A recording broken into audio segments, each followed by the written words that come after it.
Hello et bienvenue pour ce nouvel épisode du podcast Envie de changement. Bienvenue pour cet épisode 69. Aujourd'hui, j'ai de nouveau un invité et cet invité, j'en ai déjà parlé potentiellement dans un des épisodes, donc sans doute que certains d'entre vous le connaissent.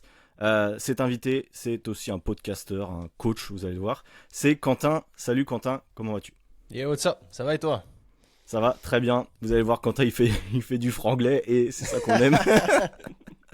Et vous allez apprendre à le connaître pour ceux qui ne le connaissent pas. Et je suis très content que tu puisses que tu aies accepté mon invitation parce que, comme j'ai dit dans plusieurs épisodes précédemment, c'est important de s'entourer, moi j'appelle ça l'entourage numérique, mais de personnes qui ont réussi, entre guillemets, là où vous voulez réussir. Et Quentin était une personne que j'écoutais quand j'étais en Australie, que je voulais devenir coach, etc. Donc c'est un honneur dans un sens de t'avoir aujourd'hui. Ah, trop cool. Trop cool. Merci, mec.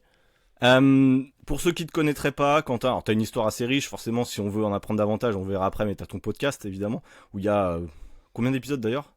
135 sorties et j'en ai 137 prêts, on va dire. Voilà, donc il y a du contenu si vous voulez en apprendre davantage, mais voilà, déjà Quentin, est-ce que tu peux nous résumer, ou alors on va peut-être le faire peut-être dans l'ordre chronologique comme tu le sens, pour comprendre un petit peu qui tu es, ouais, et pourquoi tu es là aussi aujourd'hui, quoi. Au début, je suis un petit garçon de Savoie où il se passait pas grand-chose jusqu'à ce qu'à 22 ans, je décide de partir vivre aux États-Unis sur un stage de fin d'études. Donc, je fais un prêt étudiant, je me casse. Je pars à New York et ça change toute ma perception de la vie en général. Et ça fait que je voyage. Je pars habiter dans des endroits plus loin, donc États-Unis, Australie, ensuite Angleterre, ensuite Espagne. Entre-temps, je monte une boîte avec un pote. Je suis coach et podcasteur, donc ça te fait un rapide résumé. Mais en gros, c'est ce que c'est aujourd'hui. Aujourd'hui, je suis revenu en France juste pendant un an et après on se barre encore. Très bien. Tu es effectivement multitâche aussi, tu es en fait un entrepreneur globalement, je pense, et on va le voir aussi. On va essayer de creuser un petit peu parce que moi j'adore voyager, vous le savez dans le podcast, mais les raisons pour lesquelles on voyage et les bénéfices qu'on en tire, souvent c'est très souvent sous-estimé, hein. Quand on voyage, on revient souvent en étant une autre personne, dans un sens, en tout cas, on a une ouverture d'esprit qui est incroyable. Pourquoi toi, tu avais décidé au démarrage de partir, alors je connais un peu l'histoire, mais notamment à New York, c'était ton premier gros voyage, je pense. C'était le premier, ouais. D'ailleurs, tu étais un peu perdu, même des fois, je me souviens de certains épisodes, c'était assez rigolo. Ah, complètement. Il y a plein d'anecdotes bien marrantes parce que quand tu as 22 ans, et en plus, je dirais que c'est pas la même époque qu'aujourd'hui. J'ai 33 ans, donc quand je suis parti il y a donc 11 ans déjà, putain. Ah oui, c'est hallucinant. En fait, je suis parti début janvier 2013.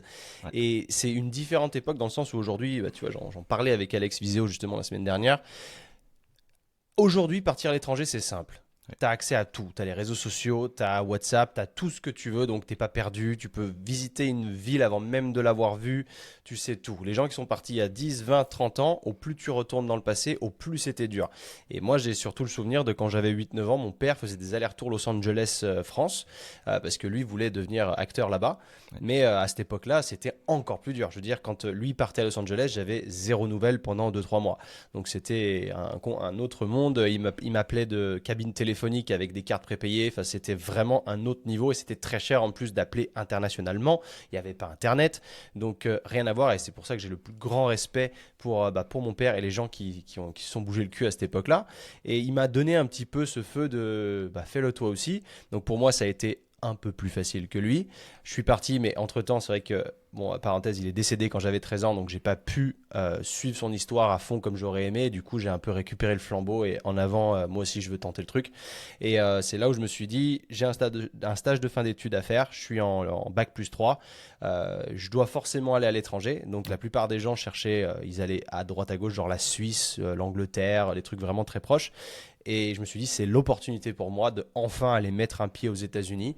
Au début, je voulais Los Angeles forcément comme lui, mais quand tu es étudiant 22 ans, tu regardes, c'est extrêmement compliqué parce que Los Angeles, c'est une planète à part entière. Tu as besoin d'une voiture, tout est hyper étendu.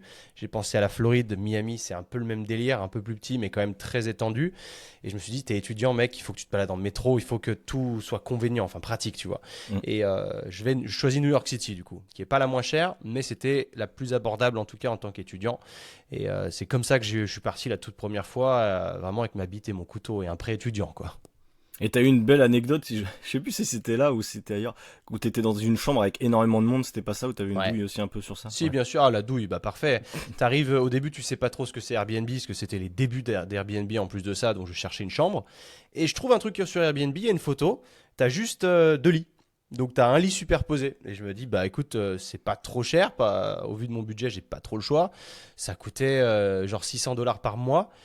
Je fais bon, abordable, c'est à New York. Bon, t'es pas à Manhattan, t'es à Brooklyn, t'es dans le ghetto. Donc je connaissais pas Brooklyn non plus, je connaissais pas tous les quartiers de Brooklyn et c'était un quartier un peu ghetto quoi. Et c'était Bed-Stuy pour l'anecdote. Ok. Et je me pointe là-bas, un mec qui m'ouvre. Déjà, je comprends rien à son accent. Putain, il venait d'où lui? De l'Ohio, une connerie comme ça. Sachant que tu parlais déjà bien anglais, Je parlais potentiellement, anglais quand t'es allé. ouais, parce que j'étais passionné, parce que mon père m'avait transmis cette passion, donc j'avais un très bon anglais scolaire par contre. Ouais. C'est là où ça fait toute la différence avec le terrain, parce que je m'étais déjà un peu embrouillé avec le mec de la douane, parce que je comprenais rien à ce qu'il me disait. Donc il y avait un peu, ouais, deux, trois anecdotes sympas là-dedans. Et le mec m'ouvre, il me fait monter, et il me fait Yeah bro, come on man, I'll give you some shit. Et j'étais putain, comment il parle le mec I'll give you some shit. Qu'est-ce que tu veux dire shit? Tu me donnes de la merde. Et en fait, je me disais, bah en fait, ici, c'est des ricains, c'est tout shit. Genre, Ouais. c'est un truc, c'est shit. Et en fait, non, les shits, c'est des draps. Oui. Et du coup, je comprends, je fais, ah ok. Et il me donne mes draps, il m'amène dans la chambre. Et là, je vois qu'en fait, il n'y a pas un seul lit superposé, il y en a trois dans la même chambre. Donc il y a 6 places. Je fais, je dis, mais attends, dude, c'est pas ce que j'ai vu sur l'annonce. Et il y avait une deuxième chambre à côté avec la même chose. T'en avais une, il y en avait 5 lits, et l'autre, il y avait 6 lits. Et je fais, mais. Et il me dit, ah, je sais pas, moi je m'occupe juste de la porte, c'est pas moi qui gère les annonces Airbnb. Je fais, ah, bon, bah écoute, de toute façon, t'as pas trop le choix, donc tu vas fermer ta gueule et tu vas t'installer dans le lit, et puis voilà. Donc, ouais, ça a été particulier. La première approche n'a pas été hyper sympa, parce que forcément, là, t'es en train de te demander de second guess. Qu'est-ce que tu fous là? Je vais mettre mon téléphone en mode avion par contre, parce que j'ai des appels, c'est insupportable. Voilà, pardon. Ça t'a fait sortir de ta zone de confort rapidement aussi. Là, je pense que tes repères étaient. Un niveau auquel je m'attendais pas. Ouais. Parce que ça a été brutal, dans le sens où il fait déjà. C'était début janvier, il faisait moins 20 degrés. C'était blanc partout, donc il neigeait. C'était de l'aéroport jusqu'à Brooklyn, hyper ghetto. Tu montes dans un train qui est tagué de partout. C'est vieux. Et j'arrive dans le quartier en question, je me demande si je suis vraiment dans le bon quartier parce que je ne comprends pas. Je vois que c'est vraiment, vraiment ghetto. Je comprends pas en fait. Tu sais, déjà, je suis le. Sans parler. J'aime pas trop parler de.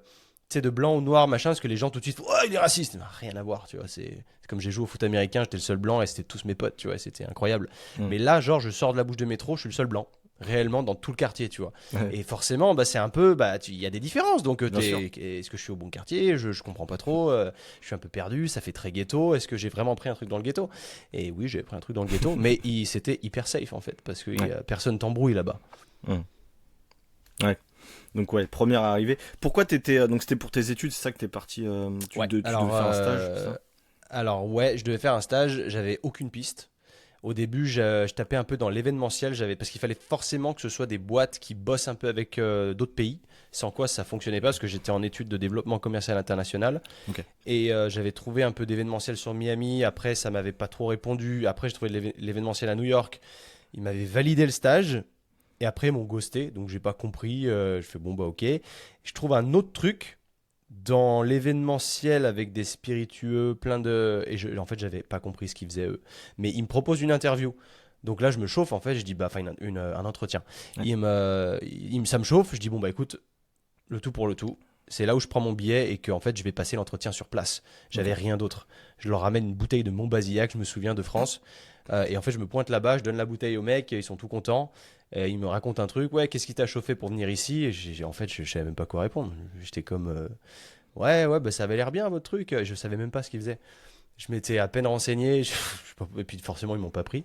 Donc, je me suis retrouvé un peu, je suis venu exprès pour ça. Donc maintenant, il va falloir trouver un truc parce que je commençais à prendre du retard, d'autant que le stage était supposé durer de janvier à juin. Moi, c'était déjà genre le 20 janvier, quelque chose comme ça, j'avais rien. Donc, ouais, c'était un peu inquiétant. Mais après, j'ai poussé sur Craigslist. Donc, Ok. c'est l'équivalent du Bon Coin, mais avec beaucoup plus de trucs. Et puis, c'est même un peu dodgy. Tu trouves de la saloperie là-dessus. Et je trouve un stage random sur une boîte japonaise qui faisait des sandales faites main, machin, en plein Manhattan. Coup de bol, en fait. pas payé, évidemment, exploité, mais je travaillais que 5 heures par jour, donc j'avais le temps d'aller au gym, de faire ce que je voulais, quoi. Donc c'était exceptionnel. Tu faisais déjà, ouais, c'est ça, je voulais revenir aussi sur ça.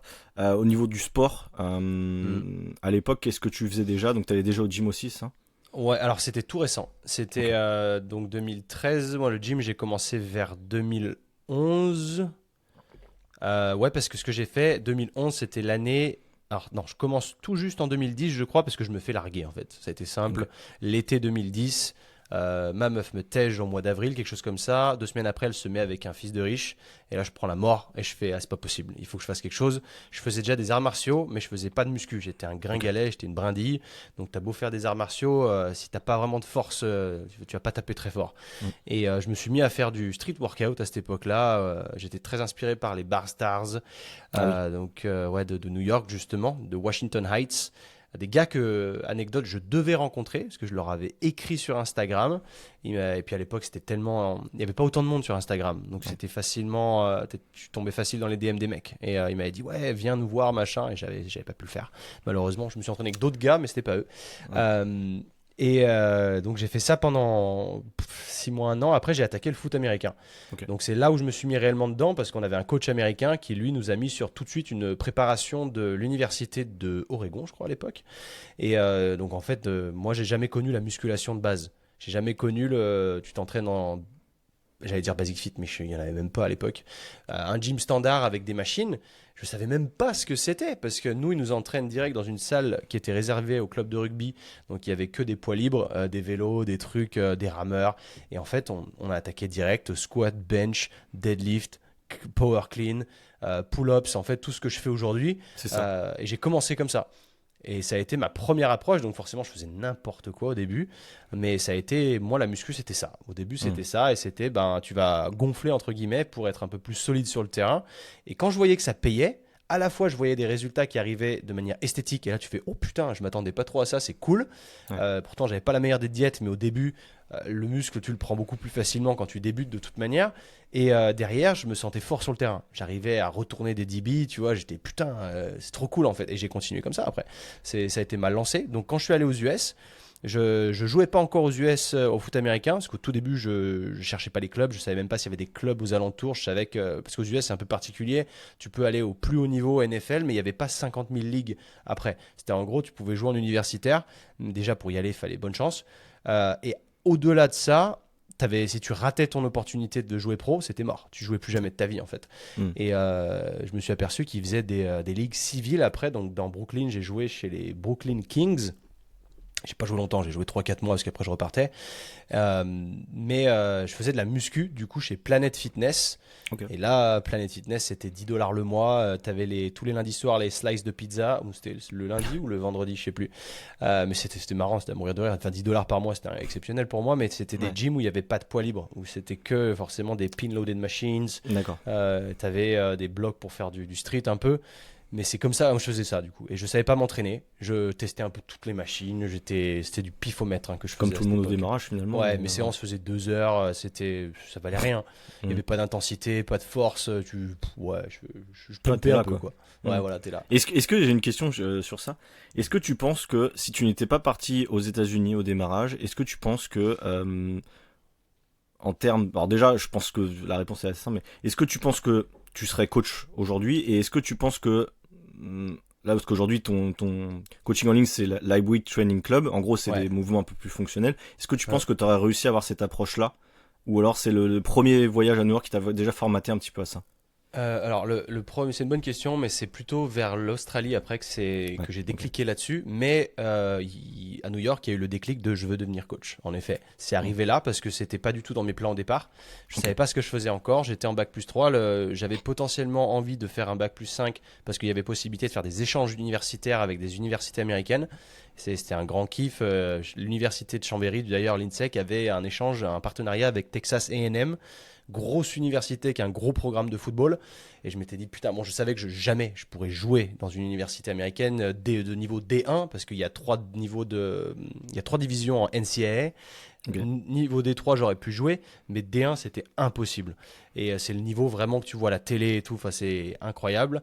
Mais du coup, il y avait cette possibilité-là. Mais il y avait aussi, à côté de ça, j'étais pas assez sûr de moi là-dessus. Et je vivais forcément. J'avais plus de père, donc j'avais plus que ma mère pour me soutenir, qui avait 3 enfants, qui a toujours 3 enfants.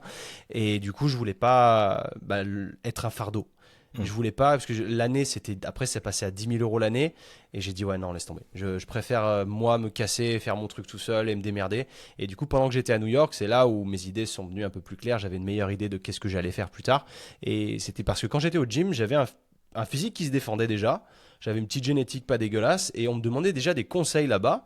Et des mecs pensaient que j'étais un combattant MMA, je sais pas pourquoi, parce qu'ils me disaient que j'étais sec, je faisais beaucoup de bodyweight en fait.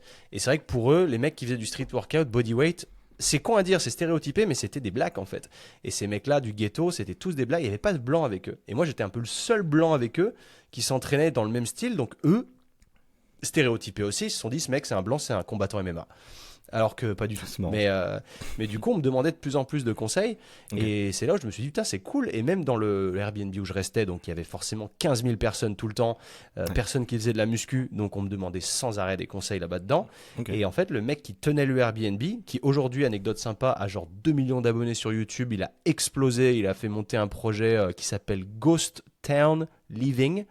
Okay. C'est assez intéressant comme truc. Il a trouvé des investisseurs. Et pour racheter une vieille ville abandonnée, une ville minière au large dans la Californie, mais perdue dans les montagnes. Okay. Et il la retape et il fait des vlogs et il va dans les mines. Enfin, c'est incroyable. Et ce mec, du coup, il a 40 balais, mais il habite là-bas maintenant, tout le temps dans une ville abandonnée tout seul. Et il a 2 millions d'abonnés, quelque chose comme ça. Donc c'est la grande vie. Un truc d'américain, ça. C'est incroyable. Concept d'américain. Bah oui, forcément, toute son audience est américaine, parce que c'est tous les gars, genre, c'est old school, c'est l'histoire de l'Amérique. Enfin bref. Mais du coup, ce mec me disait, parce que lui, il avait fait son éducation, donc son parcours universitaire à FSU, qui est Florida State University, qui est une des Power 5 écoles pour le football, justement. Okay. Donc les plus gros programmes football. T'as plein de ligues, t'as plein de ligues, t'as plein de conférences. Et genre FSU, ça fait partie du top 5 du pays. Donc c'est grosse université, quoi. Et il me disait, putain, il faut que tu ailles là-bas. Il faut que tu ailles en Floride. Faut que tu ailles à Miami. Il faut que tu deviennes coach pour célébrité, en fait. Et c'est vrai que ça m'a chauffé. Sur le moment, le mec me dit ça, je fais « Ah ouais, ça peut être vraiment très très sympa, en effet. » Évidemment, on te dit ça, t'as pas la moindre idée de par où commencer. Donc, je commençais déjà à regarder les certifications, les NASM, ce genre de trucs, les écoles de coach. Et je me suis rendu compte derrière que, en tant que bon petit Français, si je voulais rester dans le légal, je pouvais pas trop le faire. C'était compliqué. Il fallait que soit j'aille au Canada, soit que je trouve une autre alternative. Mais aux États-Unis, à proprement parler, c'était trop compliqué. Ouais. Donc, je voulais devenir coach, mais il a fallu que je me résigne quand même à rentrer fin juin 2013. En France. Ouais. Et est-ce que tu te serais vu, parce que moi là dans le parcours que tu dis c'est assez rigolo, j'ai plein de similitudes avec ça, donner des conseils aux autres dans la maison où j'étais, enfin bref il y a plein de trucs que je reviens. Est-ce que tu te serais vu coacher en France, parce que je crois pas que t'es coach en salle, si je me trompe pas. J'ai pas de BPGEPS, non. Voilà, moi non plus. Et est-ce que est-ce qu'aujourd'hui, parce que en fait nous quand on est coach en ligne ou entrepreneur, moi je me considère pas comme un coach que je vois à Fitness Park. J'ai l'impression que je fais pas le même métier qu'eux. Ouais. Je sais pas toi ce que t'en penses, mais est-ce que tu te serais vu, coacher en France potentiellement? Je me voyais plus vivre en France tout court moi après ce voyage-là. Alors j'ai coaché en salle, mais en Australie et en Angleterre. Ouais. Mais je coachais pas en France, j'ai jamais coaché, non. Et le but n'était de jamais rentrer. En fait, ça a été un peu particulier parce qu'il y a eu cette création d'entreprise avec un de mes potes qui a fait que je suis rentré. C'est le choix que j'ai pris à cette époque-là. Je ne sais pas si je referais le même choix à l'heure d'aujourd'hui si je devais le refaire. Parce que si j'avais su en amont ce qu'on allait affronter, potentiellement, je ne l'aurais pas fait. Parce que tu peux nous réexpliquer rapidement, tu peux dire le nom de la marque que tu as créée, etc. si tu veux. Ouais, donc on a monté avec mon pote la marque Sync Protein, SYNC, donc qui fait de la protéine bio et vegan. Ouais. Et on voulait, nous, donc c'était un joueur de foot américain, ce gars-là, un pote à moi avec qui je jouais à Chambéry. Et on était toujours restés en contact. Et à cette époque, il voulait que je sois ambassadeur de sa marque parce qu'il suivait tout mon parcours avec l'Australie, tout ça. Et moi, j'avais un projet d'ouverture de gym à Miami. À cette époque, je voulais y retourner. Ça s'est pas fait, encore une fois. Niveau légal, c'était trop compliqué. Ça coûtait trop d'argent. Mais du coup, je décidais de rentrer en France pour monter le projet avec lui. Donc, c'était son idée au départ. Et au final, je me sacrifie un peu tout pour faire 3 ans en France. Moi, dans ma tête, c'était un peu utopique. C'était dans le sens, ok, je rentre un peu, ça fait longtemps que je suis pas rentré en France, ça fera du bien, je reste 1 an à tout péter, et après je me rebarre et je retourne travailler depuis l'étranger. Et ça s'est pas passé comme prévu. Ça a été beaucoup plus dur que prévu. Pendant 3 ans, je suis resté sur le canapé de ma mère. J'avais pas du tout le lifestyle que j'avais eu après en Australie, en Angleterre, où je gagnais super bien ma vie. Et du coup, là, ça m'a brutalisé. Et c'est là où je me suis dit, est-ce que j'ai fait vraiment le bon choix, tu vois. Et même aujourd'hui, je pourrais pas te dire si c'était le bon choix ou pas. C'est le choix que j'ai pris. Dans un univers parallèle, j'ai peut-être dit non à ce projet, j'ai fait autre chose. Mais c'est vrai que j'ai eu tellement de propositions d'emploi à cette époque où on me proposait de travailler dans un hôtel 5 étoiles à côté du Burj Khalifa à Dubaï en 2017, pardon. Et on m'avait proposé aussi un job dans un gym à Las Vegas. Donc j'ai littéralement plusieurs chemins de vie se sont ouverts à moi. J'en ai choisi un. Je sais pas si c'était le meilleur parce qu'à l'époque, du coup, j'avais commencé les réseaux sociaux en anglais et j'ai switché en français quand je suis rentré en France. Et encore une fois, aujourd'hui, je saurais pas te dire si c'était le plus smart. C'est ce que j'ai fait, mais c'est vrai qu'au fond de moi, des fois, je me demande. Et si tu avais fait différemment, mais le problème, c'est qu'avec des si, on refait le monde et puis on se fait plus de mal qu'autre chose. Mais ce qui est fou, c'est quoi? Tu as eu beaucoup d'opportunités et au final, là où tu en es aujourd'hui, donc tu es coach en ligne, est-ce que finalement, avec du recul, parce que si tu avais choisi, alors tu as fait aussi coaching en salle, mais imaginons que tu serais parti à Las Vegas, tu aurais coaché en salle, peut-être que finalement, tu aurais été peut-être aussi bloqué à rester à un endroit, toi qui voyages beaucoup, qui est un peu la bougeotte aussi sur ça. Ouais. Est-ce que aujourd'hui, le fait d'être coach en ligne, c'est pas finalement tout le déroulement un peu des étapes que tu as eues, t'ont amené à ce que t'es aujourd'hui? Finalement, c'est peut-être ce que tu voulais, c'est-à-dire d'être libre et pas être à un seul endroit aussi, tu vois? Ouais, dans le sens où Las Vegas, c'est pour ça que j'y suis pas allé. Parce que je sentais le piège arriver, parce que c'était un visa particulier. Je savais que j'allais être un peu au service esclave des mecs. Donc je me suis dit, à mon avis, c'est un plan que je vais regretter assez rapidement, malgré le fait d'être à Las Vegas et de vivre la vie américaine. Dubaï, c'était un peu le même délire. Surtout à cette époque-là où c'était beaucoup moins ouvert qu'aujourd'hui. Et vu que moi je m'étais dit je vais rester 1 an, je vais repartir, dans ma tête c'était déjà je suis libre. Mais ça s'est pas passé comme ça. Si aujourd'hui je suis en France aussi, c'est parce que l'année dernière j'ai dû rentrer en France parce qu'en interne il y avait des problèmes. Donc je suis revenu. Il y avait une mauvaise cohésion parce que c'est vrai que moi je me suis isolé. Dans le sens où l'équipe grandissait, tout le monde était dans les mêmes bureaux sauf moi. Donc quand tout le monde fait du remote work, donc du télétravail, ça pose aucun problème. Mais si tu en as un seul, ça pose beaucoup de problèmes. Donc forcément, j'étais plus respecté par les employés. J'étais pris pour un mec en vacances tout le temps. C'était hyper dérangeant. Pour moi, ça me faisait péter une pile, quoi. Et du coup, j'ai décidé de rentrer. Et je suis pas heureux, en fait, en France. Tu vois, là, je suis rentré le 1er juin 2022. Là, on est le 12 juillet 2023. Ça fait 1 an. C'est bon, j'ai fait mon temps. Là, je repars au mois de octobre. Mais ouais, du coup, oui, en effet, c'est le lifestyle auquel j'aspire et j'ai envie de pouvoir être libre de mes choix à 100%. Ne pas être bloqué. Et le truc, c'est quand tu montes une boîte comme on l'a fait, c'est super. Je veux dire, il y a tellement de boîtes qui se cassent la gueule. Nous, on a la chance d'être encore en vie aujourd'hui et que ça tourne plutôt bien. La croissance est même tellement forte qu'on n'arrive pas à la financer. Donc, c'est des faux problèmes, mais ça reste des problèmes quand même. Parce que tu es souvent en rupture de stock du coup et les gens pètent des plombs et tu dis, bah, on n'y est pour rien. C'est aussi la conjoncture actuelle fait que les prix ont monté. Là, on a moins de matières premières à disposition. Enfin, il y a tout un micmac comme ça. Et derrière, ça grandit, donc ça devient de plus en plus, entre guillemets, corporate quand tu as des investisseurs qui intègrent le truc. Et en fait, moi, ça, j'aime pas. Je peux pas. Dès que ça devient corporate, c'est plus pour moi. C'est le 9 to 5, je veux pas de ça. Donc c'est pour ça que moi, je m'en écarte et je travaille plus à 100% sur cette marque. Je dirais que je travaille à 30%. Et après, le reste, c'est consacré à mon business en ligne de coaching. Ouais. Ok, on reviendra aussi sur ton business de coaching en ligne. J'aimerais revenir sur un point qui me tient à cœur, évidemment, c'est l'Australie, qui est aussi pour toi, je pense, un lieu, enfin un pays dans lequel tu t'es senti Carrément. Bien. C'est un pays, effectivement, j'en ai parlé plusieurs fois, parce que quand j'ai commencé le podcast, j'étais encore là-bas. Il y a Jessie, c'est une jeune femme qui était aussi en Vendée il y a peu de temps, et qui est partie en Australie à l'heure actuelle. Elle écoutait mes podcasts et elle s'est décidée à partir en Australie. On a fait une interview il y a peu de temps d'elle sur ses premiers pas en Australie, et ça c'est vraiment, je trouve ça trop cool. Et elle veut aussi devenir coach en ligne. Donc tu vois, en fait, j'ai l'impression qu'on fait tu sais, comme en athlétisme, on se donne je sais pas comment ils disent là, tu sais, comme un relais si tu veux. Ouais. On se relaie au fur et à mesure des générations de voyageurs, ou je sais pas exactement. Mais et je trouve ça cool. Sur l'Australie, moi il y a un point, et tu l'as peut-être vu quand tu y étais. Alors toi t'étais à Sydney aussi, mais moi quand je suis allé en Australie, j'ai vu beaucoup de gens qui étaient perdus.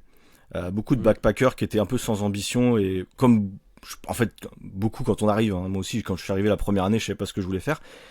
Mais comment toi t'es arrivé là-bas, et surtout comment t'as réussi à rendre ton expérience productive, c'est-à-dire ne pas juste parce qu'on peut très facilement juste sortir, faire quelques petits boulots et rien branler pendant 2 ans, c'est possible là-bas je pense. Comment toi t'as vécu ça? J'avais un plan très précis en tête. Ok. C'est ce qui a fait la différence, c'est que je savais qu'en sortant des États-Unis, il fallait que je trouve absolument un endroit où j'allais pouvoir exercer le métier de coach en toute légalité, mais dans un milieu anglo-saxon. Donc tout de suite, je me suis rapproché du Canada pour les PVT. Et ensuite, j'ai vu qu'il y avait la même chose en Australie. Donc le choix a été vite fait, ça a été le climat. Donc c'est pour ça que j'ai pris ma décision finale. Il y avait des écoles dans les deux. Après, il y avait Melbourne, Sydney. J'ai commencé un peu à shortlister, à me dire, OK, quels sont les intérêts de cette ville, quels sont les intérêts de l'autre. Et ça, c'est un truc que je fais beaucoup. C'est le Decision Matrix, où j'en parle justement, la matrice de décision. Décision moyenne, je sais plus, average, machin. J'en parle dans le podcast que j'ai tourné hier, justement, exprès là-dessus. Okay. C'est hyper intéressant, où tu as une dizaine de points et tu mets les villes. Donc, tu vois, tu as les axes, les ordonnées, et tu mets tous les points Enfin, tu mets les villes en haut, et sur la gauche, tu mets tous les points qui t'importent. Donc, qualité des gyms, par exemple, est-ce que tu es loin de chez toi? Enfin, tous ces genres de trucs, et tu notes sur 10. Après, en fonction des villes, et puis la ville qui a le plus de points, tu prends. Et tu peux mettre un multiplicateur en fonction de si c'est des points plus importants pour toi. Okay. Ça, l'histoire des multiplicateurs, je l'ai omis d'ailleurs dans le podcast hier, j'ai oublié.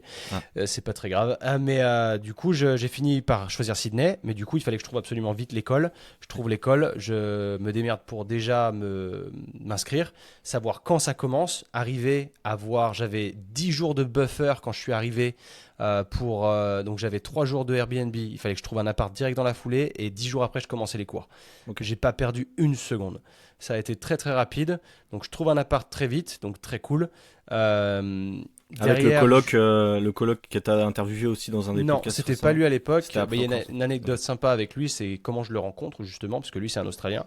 Donc non, à l'époque je pars avec mon pote Mousse le barbier. Donc celui que tu as interviewé aussi, ouais. Okay. Et d'ailleurs Mousse, tu vois, c'est pour ça que je t'ai dit aujourd'hui j'ai que jusqu'à 15h, parce qu'après je vais le chercher à l'aéroport, il vient en France quelques jours. C'est bien, tu gardes contact avec tout le monde. Ouais, bien sûr, absolument, ça fait partie de mes meilleurs amis. Ouais. Et du coup, donc Mousse vient avec moi, mais Mousse me suit parce qu'il a pas un niveau d'anglais, enfin il a un niveau d'anglais éclaté au sol, et il est un peu dépendant de moi, quoi. Donc je trouve le Airbnb, ensuite je trouve l'appart. J'avais mon inscription à l'école du coup, mais vu que tout avait été fait en temps et en heure, j'avais du temps encore, j'avais 3-4 jours où je pouvais faire tout ce que je voulais, faire n'importe quoi. Et là on se balade en ville, on découvre un peu la ville, ça devait être, c'était la première semaine, on tombe sur un gym, on était à Pitt Street Mall, donc là où c'est hyper animé, et il y a des coachs, il y a 2 mecs habillé Fitness First, qui était en bleu à l'époque, qui gueule avec des offres promotionnelles, machin. Et un de ces 2 mecs, c'était mon fameux coloc. Ce mec, en fait, c'est devenu mon pote, et on a bossé ensemble, habité ensemble. Et voilà. Et du coup, ce mec nous alpague en nous disant venez, vous cherchez un gym, machin. Et moi, je fais flemme maintenant. On vient d'arriver, en gros, j'étais pas trop stressé, quoi. Et c'est là où Mousse me dit non, mais viens voir, on va voir quand même, ça peut être cool. Et il a très bien fait, parce qu'il m'a fait découvrir un gym extraordinaire qui était donc là, entre guillemets, functional training. Donc c'était l'arrivée du fonctionnel en même temps un peu que le CrossFit, parce que fonctionnel, malheureusement, ça veut tout et rien dire aujourd'hui. Et à l'époque, c'était un peu méthode innovante où tu t'entraînais sans machine. T'étais pas dans le CrossFit, mais c'était quand même un peu de la muscu. Et du coup, je descends, je trouve un sled track. Donc, putain, tu vois, j'ai aucun mot en français. Je sais pas comment on dit non plus, mais je vois que t'en as parlé plusieurs fois. Ouais, c'est l'herbe verte qui a au milieu un rayon d'herbe. Comment je sais même pas comment on dit en français. Mais c'est un truc que tu pousses, quoi. Ouais, le sled, c'est le traîneau, mais sur le turf, je sais pas comment t'appelles, l'herbe synthétique, c'est le track en fait. Ouais. Et bref, je vois ça avec un sled, donc avec un traîneau, j'hallucine, je suis putain, c'est exactement ce que je veux. Moi, je veux travailler ici, c'est bon. J'étais signé. En France, j'avais jamais vu ça. C'était et du coup, j'emmerde le staff. Je les emmerde à un point ça les a fait péter une pile à force. C'est que je prends un abonnement Et tous les jours, j'y allais et tous les jours, je leur disais, je veux bosser ici, je veux bosser ici. Ils me disaient, ah, mais t'es coach ou quoi? Je fais, bah, je suis en train de faire, c'était FIA Fit Nation et c'était un cursus accéléré où tu avais deux niveaux. Tu avais le niveau 3 et le niveau 4, eux, ils font là-bas. Ouais. Et le niveau 3, il te permettait d'être floor instructor. En fait, tu n'étais pas personnel trainer, mais tu pouvais déjà aider dans le gym. Et je me suis dit, bah, moi, ça me suffit. Je commence par ça et après, je ferai l'autre une fois que j'aurai trouvé un taf. Parce que la vie est tellement chère là-bas que je voulais pas faire n'importe quel type de taf. J'y allais pour être personnel trainer et rien d'autre. Et j'y allais avec pas beaucoup d'argent non plus. Donc c'est pour ça que je me suis pas permis de trop dérailler. Je voulais pas faire le con et j'étais aligné dans ce que je voulais. Et putain, ouais, quand j'y pense, j'étais peut-être plus drivé qu'aujourd'hui, quoi. C'est assez impressionnant. Et donc tous les jours j'y retourne, je les emmerde, je dis moi je lave les serviettes, je fais la réception, je m'en fous. Et ça arrive aux oreilles du manager forcément un jour et ils lui disent oui, il y a un Français qui est là, il nous casse les couilles et tous les jours il vient nous demander si on n'a pas un taf pour lui et il recherchait du monde, il recherchait 2 nouveaux floor instructors. Et il y avait 15 personnes qui avaient postulé déjà et moi j'étais le 16e. Et il m'appelle quand même pour une interview, donc un entretien. Donc je suis chaud, j'y vais, je suis habillé bien et ils me voient arriver, ils me font t'as un date ce soir? Je dis bah non, et ils me disent pourquoi t'es habillé comme ça? Je dis bah parce que c'est un entretien. Ça c'est une anecdote parce qu'en France il faut être habillé comme ça pour les entretiens. Ils m'ont rigolé au nez, ils m'ont dit mais gros on est dans un gym, tu viens avec un t-shirt et un short. Les Australiens en plus des fois. Ouais, c'était trop bien et ça c'est vrai que ça a été une approche qui m'a tout de suite déformalisé et moi j'adore ça parce que je déteste le formalisme qu'on a en France et c'est bullshit en fait surtout. Tu vois comme le vouvoiement. Il n'y a que nous qui avons le vouvoiement. Moi, j'ai du mal à vous voyer maintenant aussi. Quelle connerie ça aussi, mais quelle connerie. Enfin bref, en Espagne ils l'ont mais ils s'en servent très peu. Mais bref, ridicule. Et du coup, je réussis à trouver un job comme ça. À fitness. Fitness first, ouais.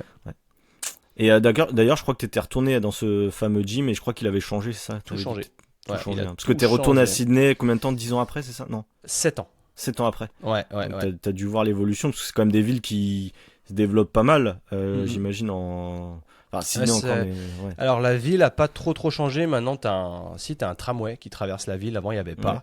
Ouais. T'as quelques trucs qui ont changé, mais moi, ça m'a fait trop de bien de retourner là-bas parce que c'est quand même très similaire. Ça a pas trop bougé réellement. Ouais, okay. Et 7 ans plus tard, ouais, c'était assez époustouflant que de retomber dans cette vibe vraiment pas british, enfin English quoi. C'était incroyable. Ouais. Moi je sais que j'y retournerai aussi. Alors bon, moi ça fait que 1 an que j'ai quitté, donc je suis nostalgique, mais ça va encore, tu vois. Ouais. Mais je pense que même d'ici 3-4 ans, forcément que j'y retournerai. Bah, j'ai voulu y aller tous les ans après. Cool. Mais vu que j'étais en processus de création d'entreprise, de développement, je me payais pas de salaire, j'avais pas de thunes, je pouvais pas. Et c'était ça le problème. Et j'ai fait que de repousser année après année en disant, parce que quand tu passes 2 ans et demi là-bas, tu crées une vie, tu crées beaucoup de contacts. Bien sûr. Et tous ces gens-là, à chaque fois, tous les ans, je les textais, je leur disais, je vais venir l'année prochaine, je vais venir l'année prochaine. Puis à force, ils me croyaient plus, quoi. Je le disais tellement d'années, je leur ai dit ça que ils y croyaient plus trop. Mais j'y suis allé cette année. C'est enfin, et je vais tenter d'y retourner plus souvent parce que c'est extraordinaire. Okay. Mais on verra. Ouais. Après, c'est vrai que je crois que tu l'avais dit aussi dans un podcast, mais moi je le vois aussi. C'est le décalage horaire. C'est vrai que c'est un pays qui est extraordinaire. Moi, je sais que j'aimerais aussi y retourner très régulièrement, mais c'est vrai que quand on est coach en ligne, alors on est libre, mais c'est vrai que pour parler avec nos clients ou même faire des appels de vente, on est quand même bien décalé, quoi. Et surtout toi, si tu avais ta boîte avec Sync. J'imagine que à l'heure actuelle, ce serait compliqué pour toi peut-être d'être... Ouais, c'était pas envisageable et quand j'y étais là, j'en ai eu l'expérience tout de suite avec les appels avec 10 heures de décalage horaire et c'était trop compliqué parce que les appels pour eux, tu peux prendre tous les appels du matin qui pour toi ça va être le soir, c'est ça. Mais tous les appels pour eux le soir c'est le milieu de la nuit donc c'est pas possible. Donc c'était une galère. Puis c'était un peu particulier parce que j'y suis allé à cette époque parce que la boîte devait être vendue mais on a eu des couilles avec un actionnaire, du coup ça s'est pas fait, donc au final il a fallu continuer à bosser, c'était pas prévu, donc forcément c'était un peu chiant, mais à terme j'aimerais pouvoir y retourner au moins une fois par an, mais surtout être plus libre du décalage horaire, déléguer les choses que je ne peux pas faire en termes de décalage horaire et m'occuper des choses qui ne me demandent pas d'être là à tel endroit à telle heure, c'est surtout ça qui m'importe. Bien sûr. Je suis un peu dans la même quête de liberté là-dedans. C'est vrai que quand tu lances une entreprise, même de coaching en ligne, moi je me rends compte, mes élèves sont dépendants de moi, étant donné que je suis tout seul. Toi, si je me trompe pas, tu me diras si je me trompe, mais je crois que tu avais recruté un coach aussi dans ton. Alors j'ai deux coaching gars en qui me ligne. filent un coup de main. Ok. Et là, je suis en restructuration où j'essaye de justement leur donner de vraies missions à faire. Parce que là, c'est juste ils m'épaulent, quoi. Ouais, Mais leur ok. donner de vraies missions avec un salaire pour que derrière, je sois indépendant Ouais. du décalage horaire, justement. Ouais. Parce qu'il y a un truc sur lequel, tu vois, j'y prends toujours du plaisir. C'est cool, je fais des check-in hebdomadaires avec eux, Mm. en petit groupe de 5. Alors c'est fun, c'est super cool, mais si je suis sur un autre fuseau horaire, ça va être impossible. Donc le problème, il est là, c'est que je me dis, il faut que je mette un mec à plein temps là-dessus et que moi, je m'occupe du reste. Toute ma création de contenu, elle dépend pas du décalage horaire, donc je m'en fous à la limite. Ouais. Mais juste cette partie-là où j'ai des vrais meetings, en fait, j'ai pas le choix. Ouais.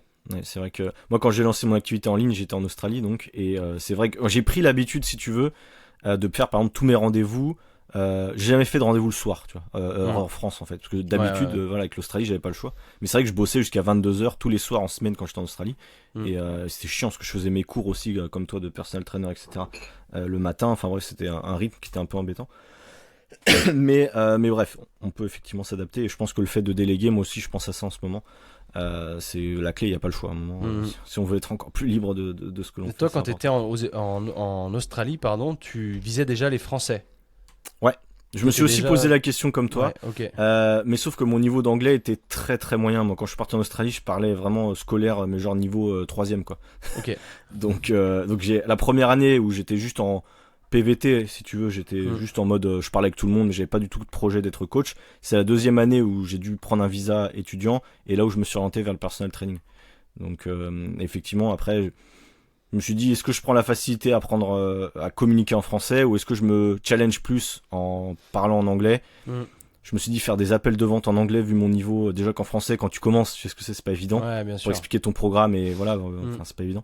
Donc voilà, j'ai aussi choisi la facilité, je regrette pas. Mais je pense que toi aussi, c'est une question que tu t'es posée longtemps aussi. Est-ce que je fais mon contenu en anglais, en français? Ouais, alors moi, au début, j'ai pas réfléchi. Je vivais à l'étranger et j'ai commencé tout de suite en anglais. Mm. Et je me posais pas la question. Pour moi, ma vie, elle était devenue anglo-saxonne et ça allait être comme ça jusqu'à la fin. Ouais. Et le fait de revenir en France en 2017, il était vraiment pas prévu. Et quand je suis rentré en France et que je faisais tout mon contenu en anglais, ça faisait un peu tâche. Et même quand dans le gym, je parlais anglais à la caméra, enfin, les gens, ils vrillaient autour de moi, surtout en 2017. Ouais, c'était dur. Le regard des gens était très très compliqué. Malgré, on va dire, oui, il faut s'en branler du regard des gens. Oui, c'est une réalité, mais c'est très dur de se détacher de tout ça. Et même aujourd'hui, quand tu te mets sur les réseaux sociaux, tu acceptes d'être personnage public, donc libre aux critiques, de te faire défoncer. Ouais. Et tous les jours, je reçois des messages où je me fais éclater de mecs qui ne me connaissent pas, qui ont juste pris un truc hors de contexte et qui me taillent. Et quand ils entendent mon franglais aussi, c'est pareil. Quand tu connais pas le mec, tu te dis, ouais, il se la pète, il fait genre, il parle anglais, Jean-Claude Van Damme, c'est bon. Mais ces gens c'est tellement bas et fermé d'esprit que. C'est des gens qui n'ont jamais voyagé, je pense. Ouais, Parce que moi, ça m'a pas choqué, tu vois. Je devrais même pas m'en soucier, mais c'est vrai que Mm. ça touche un peu, tu vois. Tu te dis, Bien sûr. ça fait chier. Ouais. Mais si j'avais gardé mon contenu 100% en anglais, j'aurais pas ça. Parce que la communauté française est une partie qui est très très spéciale quand même. Et il y a des gens qui sont pas très éduqués sur les réseaux sociaux. Après, il y en a partout Ah oui. aussi dans le milieu anglo-saxon évidemment. Mm. Mais le milieu anglo-saxon étant gigantesque, j'avais plus de chances de tomber sur les gens que je cherchais, quoi. Ouais. En France, c'est vrai que aujourd'hui, j'en doute encore. Je me dis, putain, j'aurais peut-être jamais dû switcher en français en fait. Et je me pose encore la question aujourd'hui. Bah, après 135 épisodes de podcast en français, c'est un peu compromis. Et je me vois mal switcher et créer un podcast en anglais et commencer à créer une audience anglaise. Malgré tout, tu vois, j'ai quoi, 20 000 abonnés, il y a peut-être que 12 000 qui sont français, je crois, hein. Le reste, j'ai encore beaucoup d'anglais qui me suivent. Mais est-ce que c'est des gens qui me suivent pour mon contenu ou est-ce que c'est des gens qui... Parce qu'en étant tout à fait objectif, j'ai beaucoup d'homosexuels qui me suivent, beaucoup de nanas à qui je plais, et du coup, c'est biaisé. Donc un nombre ne veut rien dire, tu vois, tu peux avoir un engagement éclaté au niveau de... J'en suis témoin, j'ai 100 000 abonnés, j'ai 80% de femmes et j'ai un coaching pour les hommes. Genre, Ah ouais. Non mais moi laisse tomber. Donc voilà, je comprends. T'as 100 000 abonnés sur quoi? Sur TikTok? Sur Instagram. Sur Instagram? Ouais. Putain, c'est énorme. Ouais. Ah, c'est cool. Mais parce que mon contenu est grand public. Ouais. C'est perdre de poids, c'est pas niché. C'est pareil, tu vois, c'est pour ça que je te dis l'engagement, je sais ce que c'est. Quand tu dis ça, je comprends exactement ce que ça veut dire. J'ai pas l'engagement de quelqu'un qui a 100 000, qui ferait aussi des vidéos YouTube, qui serait très connu, etc. Ouais. Ça n'a rien à L'engagement YouTube, enfin les abonnés YouTube, ça n'a rien à voir. Oui, 100 000 sur YouTube, c'est monstrueux. C'est ce qui vaut le plus cher. Ouais.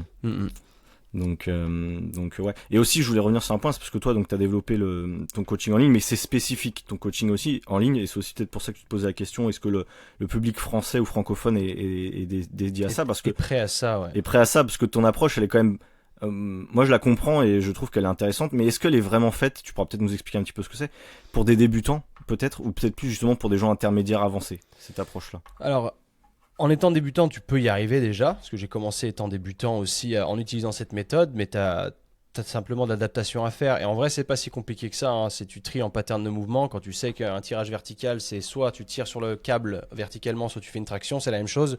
À partir de là, c'est un peu plus facile de classifier tes exercices.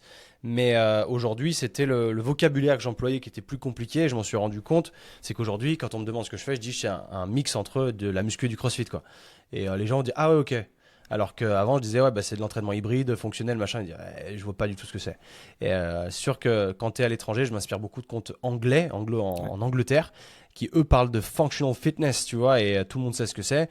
Ouais. Et en France, en fait, ça parle à personne. Et c'est vrai que quand moi, j'ai commencé à parler d'entraînement fonctionnel en 2017, je me faisais déglinguer sur YouTube. Tu vois, j'ai posté 150 vidéos assez rapidement. Je suis monté à 7000 abonnés. Ça n'a jamais vraiment pris, tu vois. Alors que si tu parlais d'un truc plus mainstream, je pense qu'avec 150 vidéos, j'aurais eu beaucoup plus d'abonnés. C'est moi qui me suis niché tout seul sur un marché qui n'était pas prêt à recevoir ce que j'avais à lui offrir. Avec une approche complètement anglo-saxonne. Je venais de rentrer d'autant plus à cette époque-là. J'étais rentré début 2017. Été 2017, je faisais à mort de vidéos sur le fonctionnel déjà, avec du franglais à mort aussi, forcément. Mais les gens, bah, du coup, m'éclataient en commentaire. Est-ce que tu étais le seul aussi à cette époque? Parce que c'est vrai aussi, c'était vraiment le seul à parler de ça. Seul. Ouais. J'étais c'est ça le truc aussi. sûr, Parce que quand tu vois le powerlifting à l'heure actuelle en France, tu vois bien, ça explose sur les réseaux. Enfin, je veux dire, enfin même, je suis pas expert là-dedans, mais je vois les compétitions de force là, ça arrive tout le temps dans mon feed, tout le temps là. Enfin, il y a un truc qui explose vraiment sur ça, et même je le vois moi à Fitness Park quand je m'entraîne en France. Et il y a plein de mecs qui font ça et de filles, hein. Il y a plein de mecs qui font ça, alors qu'il y a 10 ans, la salle de muscu c'était que pour les extraterrestres, quoi. Je veux dire, personne n'y allait. Et, absolument. Ouais. Et finalement, ça c'est, à mon avis, ça s'est pas joué à grand chose que potentiellement dans un monde parallèle, ça aurait été ton mode d'entraînement qui aurait pris le dessus. Peut-être qu'il y aurait eu un influenceur ou un gars, j'en sais rien, qui a ramené ça en France en plus de toi, et peut-être que ça aurait pu de nouveau devenir plus coté. Ça aurait pu, mais c'est vrai que j'ai pas pris les bons choix à cette époque, j'ai pas pris les bonnes décisions, et je m'en suis aperçu parce que j'étais juste tellement matrixé par ce que j'avais vu à l'étranger que je m'étais dit je vais juste leur apporter ça, ils vont être assez ouverts pour l'accueillir. Et en fait, non, le marché français, c'est pas un marché qui est ouvert. C'est un marché qui a au moins 5 ans de retard et qui, du coup, au lieu d'accepter, au début, te chie dessus avant de te dire, en fait, c'est plutôt bien ce que tu fais. Et j'ai eu beaucoup de mal à sortir du lot quand je commençais les réseaux sociaux parce que il y avait des gens qui s'intéressaient, qui étaient plus ouverts d'esprit, en fait, tout simplement. Et mes clients aujourd'hui sont des gens ouverts d'esprit. C'est des gens qui veulent aller plus loin, voir comprendre et pas se faire chier en faisant, entre guillemets, de la muscu de base. Et du coup, c'est comme ça. Mais c'est sûr que j'ai pas le potentiel de croissance d'un mec qui fait de la perte de poids, par exemple. Ce qui est beaucoup plus mainstream. Bien sûr, c'est pour ça que c'est pas la même approche. Par rapport à ton mode parce que je suis curieux en réalité, j'ai déjà vu ce que tu faisais dans ton programme, etc. Je suis ça, je trouve ça intéressant, très honnêtement, parce que j'ai fait aussi du crossfit par le passé. Là aujourd'hui, je suis plus en mode muscu, mais c'est pareil, tu vois, je fais des tractions lestées, dips lestés, je fais du squat, enfin tu vois, je fais pas que les machines et tout, etc. Est-ce que, alors j'imagine il y a plusieurs bénéfices, mais est-ce que tu pourrais nous en citer quelques-uns potentiellement de l'approche que tu peux avoir par rapport à juste un mec qui irait pousser des machines à Fitness Park ou à Basic Fit? Quels seraient les bénéfices? En réalité, c'est la versatilité, je dirais, parce qu'il n'y a pas plus de... Je veux dire, pousser sur une machine ou pousser sur un bench press, en réalité, les machines vont t'apporter même plus de potentiel d'hypertrophie dans le sens où elles sont hyper stables. Mais par contre, tu vas être fort que dans cet angle-là. Donc, tu vas te renforcer que dans cet angle extrêmement précis. Sur un bench, tu vas avoir beaucoup plus de stabilisation de tes articulations. Tu vas avoir besoin de travailler plus ta mobilité et ta santé articulaire parce que tu vas dans des angles qui sont plus ouverts. Et c'est surtout autour de ça. Et c'est plus versatile dans le sens où tu peux plus substituer les choses plus rapidement. Tu t'entraînes dans un gym de CrossFit, tu peux faire ton setup rapidement, tu n'as pas besoin de tourner entre les machines. En réalité, c'est plutôt ça. C'est le caractère athlétique aussi qu'il y a derrière, dans le sens où quand tu fais du sport et que tu es en mouvement, machin, et quand tu te prépares à un certain sport, les drills de terrain, tu les fais dans un gym de CrossFit par exemple. il y a cette possibilité d'être dans l'espace et de ne pas être restreint à une seule machine. D'ailleurs, les sportifs n'utilisent pas souvent de la machine, enfin en tout cas pas ceux que je connaisse, et en tout cas pas que je sache, mais je vois pas l'intérêt dans un sport d'avoir des machines qui bloquent sur un seul angle. Au niveau de ta santé articulaire, surtout que dans les sports, c'est là où tu rentres dans un environnement qui est dit chaotique. Donc tu vas aller dans des amplitudes qui sont différentes à chaque fois que tu fais le mouvement, à quelques micro-degrés près, mais qui du coup laissent place à des blessures si jamais tu n'es pas allé renforcer ces angles-là. Alors que travailler de manière poids libre, certes, les charges que tu pourras pousser ne seront pas aussi lourdes que sur de la machine, mais tu as un potentiel de croissance qui est tout à fait équivalent, je dirais. Peut-être pas. Enfin, en fait, c'est de la maximisation quand tu es sur une machine ou que tu max out la machine et que tu es fort sur juste cet angle-là. Mais moi, j'ai trouvé que ça m'apportait plus de raideur qu'autre chose de travailler sur ces choses-là. Et je me sentais moins bougé. J'étais moins en mouvement et c'est vrai que ça a fait une grande différence. Après, ça peut m'arriver de faire un entraînement full machine si je suis avec un mec qui aime ça, qui est sur... J'estime que les machines sont plus orientées bodybuilding parce qu'elles isolent davantage et que le body c'est de la construction esthétique et que du coup si tu sens que tu as un déséquilibre à tel ou tel endroit, et ben forcément que la machine tu vas pouvoir mieux te placer et mieux cibler exactement l'endroit que tu veux cibler. Et au CrossFit il n'y a pas du tout ça, mais on a vu qu'il y avait des capacités de développement athlétique qui étaient et même physique, esthétique qui étaient tout aussi impressionnant qu'au body. Évidemment, il y a du dopage dans les deux côtés, mais derrière, un crossfitter, c'est un athlète complet.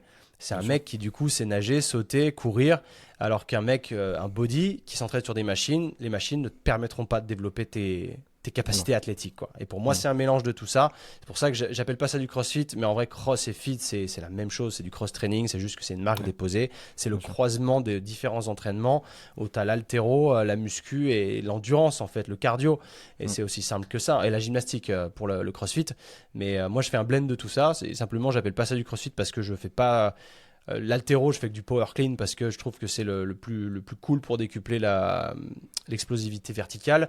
Mais derrière, les snatchs, tout ça, j'en fais pas. Parce que pour moi, j'en ai pas l'utilité. C'est des mouvements qui ont des prérequis articulaires qui demandent un prérequis articulaire qui est gigantesque et que la majeure partie du public n'obtiendra jamais. Donc, on aura plus de risque de se blesser qu'autre chose. Si tu fais du crossfit et de la compétition, tu n'as pas le choix parce qu'il y en aura dans les compétitions. Mais si tu en fais à caractère loisir, pourquoi t'en fais ? Ouais. Je te rejoins. C'est un peu pour ça moi que je reprends pas le CrossFit, c'est parce que avec les connaissances que j'ai aujourd'hui, je me rends compte qu'il y a des mouvements et même des formats d'entraînement qui, je sais pas, je le sens pas trop. Limite, je préférerais aussi comme toi me construire mon propre mode d'entraînement limite avec des mouvements déjà que j'aime et surtout même quand tu vois par exemple, je sais pas, je prends un exemple d'un WOD où les mecs qui vont se buter à faire du soulevé de terre, à faire un max de répétitions, je trouve ça un peu con. C'est pas safe, ça devient chaotique. Alors que le but de l'entraînement, quand tu te renforces à la salle, tu es censé être dans un environnement maîtrisé. Donc le fait de passer en chaotique, c'est hyper dangereux parce que tout de suite, ça ouvre la porte aux blessures, c'est beaucoup plus facile. Et c'est vrai que moi, je m'entraîne dans un gym de CrossFit, mais j'admire les CrossFitters, c'est des machines en vrai, mais ils sont tout le temps blessés. Et il n'y a pas à chier, tu vois, je discutais avec une fille l'autre jour, en fait, elle me dit j'ai plus d'épaule, enfin je suis hyper blessé, je suis blessé et je continue à forcer dessus. Je dis mais enfin, en fait, dans 10 ans, tu c'est cool. Ouais, c'est ça. Si tu vois moyen long terme, tu te rends compte que c'est quand même, il y en a beaucoup qui vont le regretter sans doute.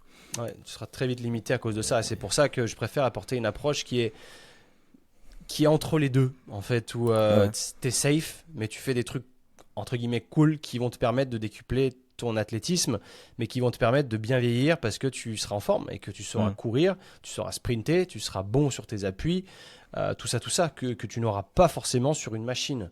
Bien sûr.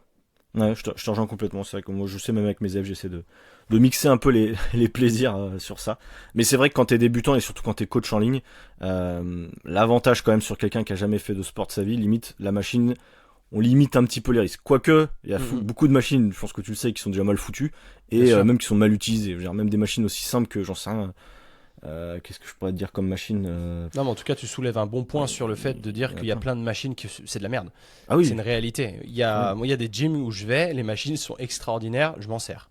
Les machines convergentes, les Prime, les Atlantis, par exemple, c'est deux marques que je respecte énormément. Et mais le problème, c'est qu'en France, on n'a pas tout ça. On n'a que du Technogym partout, tout le temps. Technogym et Matrix et Precor. C'est les trois marques que je vois beaucoup et j'ai pas trouvé une seule bonne machine dans ces marques-là. Donc ça, j'ai un peu de mal. C'est pas ouf, ouais. C'est pas ouf. Même on voit bien sur le leg extension, le leg curl, tu vois bien que la courbe elle est un peu bizarre. Enfin bref, bon, c'est pas extraordinaire, mais bon, ça sera un autre sujet. Quentin, on va arriver quasiment à la fin de notre épisode du jour. On est dans le timing, je pense. Quentin, donc du coup, est-ce que tu peux nous rappeler où est-ce qu'on peut te retrouver? Peut-être tes réseaux et puis le podcast aussi, qui est un format où tu es très actif et ça fait plaisir. Le podcast, c'est Biceps and Mindset. Biceps et mindset, si tu veux le faire en anglais. C'est vrai que putain, encore une fois.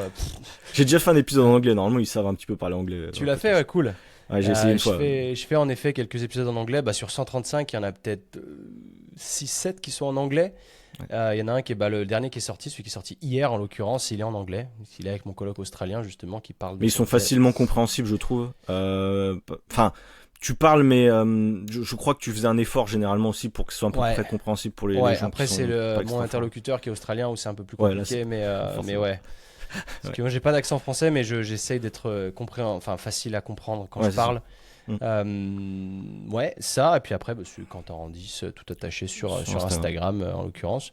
YouTube, je poste les podcasts de temps en temps, j'ai un peu de retard, mais je poste aussi l'avancée de mon détatouage, parce que j'ai pris la mauvaise décision de me faire tatouer tout le bras pour le regretter instantanément après et me faire tout enlever au laser, qui me coûte un bras, c'est le cas de le dire, et du temps, et c'est chiant, mais je vais y arriver, il me reste théoriquement 6 mois et après c'est terminé.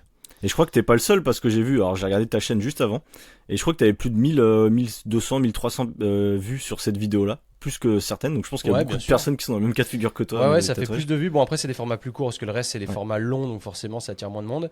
Mais oui, puis après, le fait de plus du tout poster sur YouTube, c'est vrai que ça s'est cassé la gueule, mon engagement là-dessus. Mais j'ai beaucoup de gens, en effet, qui me contactent et qui me demandent conseil là-dessus. Et je pense que ça va aller que de pire en pire parce que le tatouage s'est tellement développé récemment que derrière, les gens regrettent très vite et qu'au final, tu te rends compte que c'est un business énorme, le détatouage.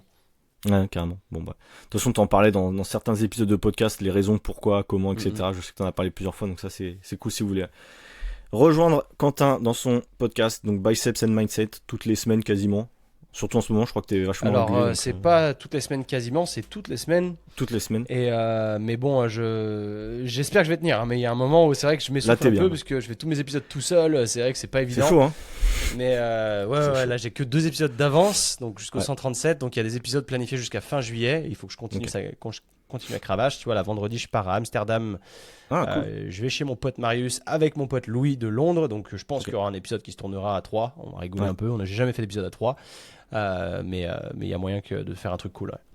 Ah ouais, putain, trop bien. J'étais à Amsterdam aussi il y a 2-3 semaines, mais j'étais déjà allé, je pense, à Amsterdam. Ouais, bon, vous allez bien vous amuser, je pense. Il faisait un temps dégueulasse quand j'y suis allé, mais là, j'espère qu'il fera beau, donc ça changera un peu. Ouais, je pense. Mais là, moi, j'ai vraiment trop kiffé. C'est pareil, c'est comme on disait Lisbonne tout à l'heure, mais comment dire, Amsterdam, c'est vrai que c'est extrêmement cher pour le coup, je trouve, encore une fois, mais en termes de cadre de vie, c'est incroyable, je trouve, cette ville.